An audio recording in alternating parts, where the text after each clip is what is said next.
What is the actor model? It's a conceptual model of concurrent computation, originated in 1973.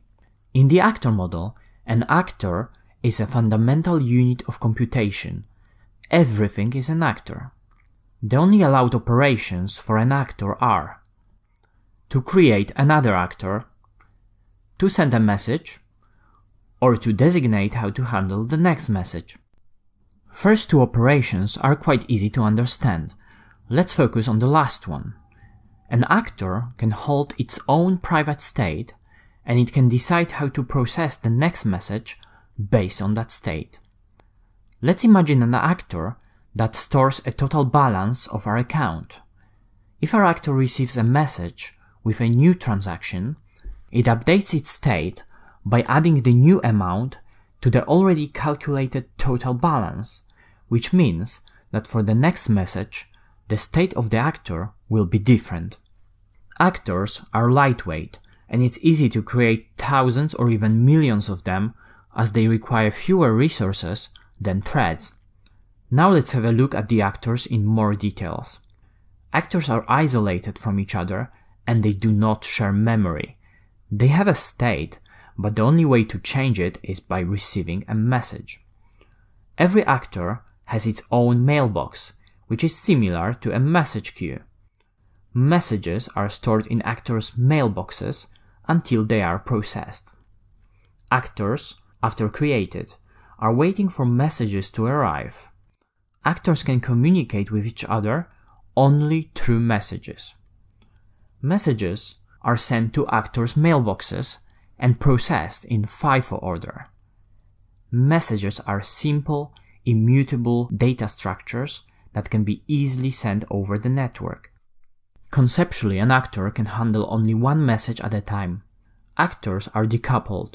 They work asynchronously, and they don't need to wait for a response from another actor. Actors have addresses, so it's possible for an actor to send a message to another actor by knowing its address. An actor can only communicate with actors whose addresses it has.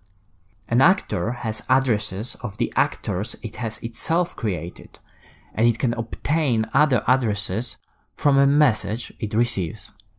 One actor can have many addresses. We need to remember that address is not equal to identity, so it doesn't mean that two actors with the same identity have the same address. Actors can run locally or remotely on another machine. It's completely transparent for the system as actors communicate through addresses, which can be local or remote. Now let's talk about the fault tolerance. In the actor model, actors can supervise other actors.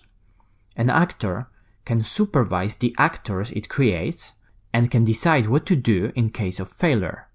A supervisor can, for example, restart a supervised actor or redirect messages to another actor. It leads us to self-healing systems. Let's look at the pros and cons of the actor model.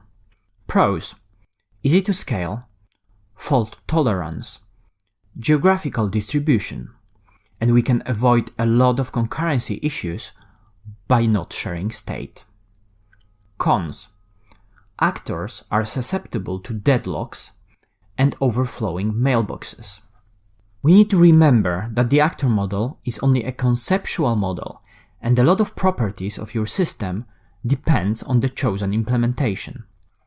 The best known implementations of the actor model are Akka and Elixir. If you want to learn more about